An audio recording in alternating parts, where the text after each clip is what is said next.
আসসালামু আলাইকুম রহমতুল্লাহি ওবারাকাতুহু। শেখ হাসিনার অট্টহাসি এবং ডক্টর ইউনূসের মানসিক চাপ। শেখ হাসিনা বলেছিল যে সেন্ট মার্টিন দ্বীপটা আমেরিকা চায়, আর এটা দিচ্ছি না বলে আমেরিকা আমাকে ক্ষমতাচ্যুত করতে চায়। শেখ হাসিনার এই বক্তব্যে আসলে বাংলাদেশে সমালোচনার ঝড় বয়ে গিয়েছিল। আওয়ামী বিরোধী যেই শিবিরটা ছিল তাদের বিশ্লেষণ ছিল যে আমেরিকা যদি এই সেন্ট মার্টিনটা চায় এবং এটা দিয়ে দিলে যদি শেখ হাসিনা যদি ক্ষমতায় থাকা নিশ্চিত হয়ে যেত, তাহলে শেখ হাসিনা সেটা দিয়েও ক্ষমতায় টিকে থাকতো। আর এটার পক্ষে বিপক্ষে আসলে নানা রকম যুক্তি ছিল, কিন্তু এই বাংলাদেশে বেশিরভাগ মানুষ আসলে শেখ হাসিনার এই বক্তব্যকে আসলে বিশ্বাস করেনি। বর্তমান প্রেক্ষাপটে আপনি একটু বিচার করলে আপনি বুঝতে পারবেন যে শেখ হাসিনা সেখানে অবশ্যই সত্য বলেছিল। এখন অনেকেই বলতে পারেন যে শেখ হাসিনা যদি সত্য বলে থাকে তাহলে এই সেন্ট মার্টিন দ্বীপটা আসলে আমেরিকা তো এখনও নেয়নি, অথবা এটাও বলতে পারেন যে একটা সেন্ট মার্টিন দ্বীপের জন্য শেখ হাসিনা তার ক্ষমতা হারিয়েছে, এটা বিশ্বাসযোগ্য কিনা। আমি কিন্তু বিশ্বাস করছি। এর কারণ হচ্ছে শেখ হাসিনা ইচ্ছা করলেও আসলে এই সেন্ট মার্টিন দ্বীপটা আমেরিকাকে দেওয়া সম্ভব ছিল না। কারণ হচ্ছে দীর্ঘদিন ক্ষমতায় থাকার কারণে এবং শেখ হাসিনার রাজনৈতিক অনেকগুলো ভুল পদক্ষেপের কারণে বাংলাদেশে আওয়ামী লীগ কিন্তু অজনপ্রিয় হয়ে গিয়েছিল। কিন্তু আওয়ামী লীগ নিজেদেরকে এমন জায়গায় নিয়ে যাচ্ছিল যে তারা আসলে ক্ষমতায় টিকে থাকতেই হবে। তারা ক্ষমতাচ্যুত হওয়া মানে তারা এই বাংলাদেশ থেকে বিতাড়িত হওয়া, যেটা আপনারা এখন দেখতেছেন যে আওয়ামী লীগ ক্ষমতাচ্যুত হয়েছে, কিন্তু তারা কিন্তু তাদের স্বাভাবিক যে রাজনীতি তো দূরের কথা, তারা এই বাংলাদেশেও আসলে থাকতে পারেনি। মানে আওয়ামী লীগ এমন পজিশনে পৌঁছেছিল যে তারা ক্ষমতাচ্যুত হওয়া সম্ভব না। আর আপনারা প্রত্যেকে জানেন যে আওয়ামী লীগকে কিন্তু সর্বোচ্চ সহযোগিতা দিয়ে আসছিল ভারত, কিন্তু ভারত আওয়ামী লীগকে কোনো টাকা পয়সা দেয়নি। ক্ষমতায় টিকে থাকার জন্য যেই সুযোগ সুবিধাগুলো দেওয়া দরকার সেগুলো তৈরি করে দিয়েছে, কিন্তু শেষ পর্যন্ত শেখ হাসিনার টাকার প্রয়োজন ছিল, আর সেই টাকার জন্য তারা চীনের দ্বারস্থ হয়েছিল। মানে এমন একটা পজিশনে ছিল শেখ হাসিনা যে টাকা যদি পেতে হয় তাহলে চীনকে খুশি করতে হবে, আর যদি ক্ষমতায় টিকে থাকতে হয় তাহলে ভারতকে খুশি করতে হবে। আর আমেরিকাকে এই সেন্ট মার্টিন দ্বীপ দিয়ে দেওয়া বা আমেরিকা সেখানে ঘাঁটি করা, এটা অবশ্যই চীন এবং ভারত তাদের জন্য হুমকি বলে মনে করবে। এমনকি এই চীন এবং ভারতকে নিয়ন্ত্রণ করার জন্য আসলে আমেরিকার এই বাংলাদেশের মতো ভূখণ্ডে বা এর আশেপাশে একটা তাদের শক্ত ঘাঁটি দরকার।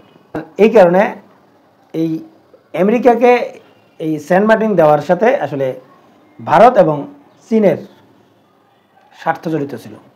আর এই স্বার্থের কারণে এবং শেখ হাসিনার ক্ষমতায় টিকে থাকার প্রয়োজনে আসলে এই ভারত এবং চীনকে উপেক্ষা করে আমেরিকাকে এই সেন্ট মার্টিন দেওয়াটা আসলে এই সম্ভব ছিল না। কিন্তু শেখ হাসিনা শেষ পর্যন্ত এই সত্যটা প্রকাশ করেছে, কিন্তু কেউ বিশ্বাস করেনি।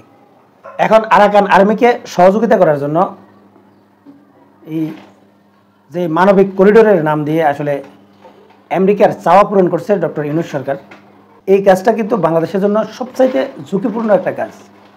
এ নিয়ে আসলে অনেকেই কথা বলা শুরু করেছেন, এমনকি যারা বাংলাদেশের বুদ্ধিজীবী রয়েছেন তারা কিন্তু এখন আস্তে আস্তে বলা শুরু করেছেন যে রাজনৈতিক দলগুলো চুপ কেন, মানে বিএনপি এবং জামাত এই ব্যাপারে আসলে চুপ কেন, তারা কেন কথা বলছে না।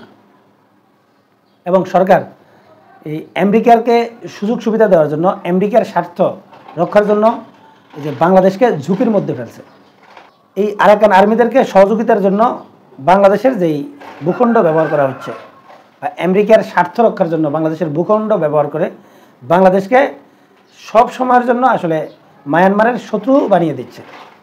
এবং এটা অনেক দিক দিয়ে আসলে এই বাংলাদেশের জন্য ঝুঁকি। মায়ানমারের সাথে বাংলাদেশের ভবিষ্যৎ সম্পর্ক, বা এই জান্তা সরকার যদি আবার বাংলাদেশের উপর আক্রমণ করে, সবগুলো মিলিয়ে আসলে এই যেই মানবিক করিডোর দেওয়া হচ্ছে এটা বাংলাদেশের জন্য অনেকটাই ঝুঁকিপূর্ণ। আমেরিকার পরামর্শে বাংলাদেশ যে মানবিক করিডোর দিচ্ছে এটা কিন্তু স্পষ্টভাবে প্রমাণ করে যে আমেরিকা এই এশিয়া নিয়ন্ত্রণের জন্য আসলে আমাদের এই ভূখণ্ডটা আসলে ব্যবহার করতে চায়, এটাও প্রায় নিশ্চিত। এবং এই কারণে শেখ হাসিনা যে বক্তব্যটা দিয়েছিল আমি মনে করি যে শেখ হাসিনা আসলে সত্য বলেছিল।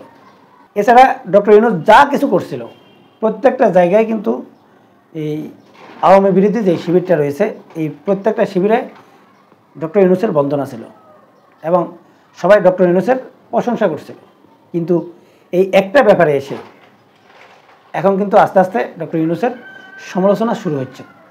এমনকি ডক্টর ইউনূস কিন্তু এই প্রথম কোনো মানসিক চাপে পড়তে যাচ্ছে।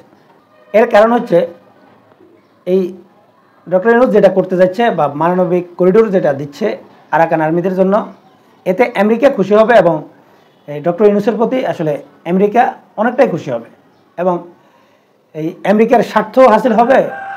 আবার ডক্টর ইউনূস আমেরিকার কাছে খুব ভালো একজন সম্মানিত ব্যক্তিতেও পরিণত হবে। কিন্তু আপনারা দেখেছেন যে যখন রোহিঙ্গাদেরকে বাংলাদেশে আশ্রয় দেওয়া হচ্ছিল তখন কিন্তু বাংলাদেশের আলেম ওলামারা আসলে মিছিল করেছিল যে যাতে রোহিঙ্গাদেরকে বাংলাদেশে আশ্রয় দেওয়া হোক। এবং শেখ হাসিনা যখন রোহিঙ্গাদেরকে আশ্রয় দিয়েছিল তখন কিন্তু আলেমদের প্রশংসায় বাসছিল শেখ হাসিনা এবং আমেরিকাও খুব খুশি ছিল। কিন্তু পরবর্তীতে রোহিঙ্গারা বাংলাদেশের বিষফোড়া হিসাবে আবির্ভূত হয়েছিল। তখন কিন্তু শেখ হাসিনা কিন্তু বাংলাদেশের মানুষের কাছে মারাত্মক সমালোচনার শিকার হয়েছিলেন। কিন্তু তখন আমেরিকার কাছে শেখ হাসিনা সম্মান পেয়েছিলেন, এমনকি অনেকেই শেখ হাসিনার প্রশংসা করেছিলেন। কিন্তু পরবর্তীতে শেখ হাসিনা যখন আমেরিকার সব স্বার্থ মেনে নেয়নি তখন কিন্তু আবার শেখ হাসিনা খারাপ হয়ে গিয়েছিলেন।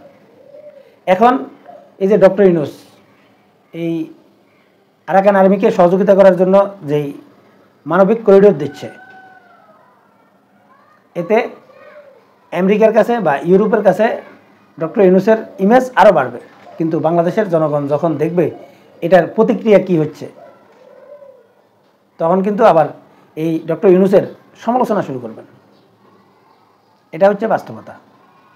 এবং ডক্টর ইউনূস এখন যেদিকে হাঁটছেন আমি মনে করছি এটা বাংলাদেশের জন্য অবশ্যই ঝুঁকিপূর্ণ। সম্মানিত দর্শক, এখনকার মতো এই পর্যন্তই। আল্লাহ হাফেজ।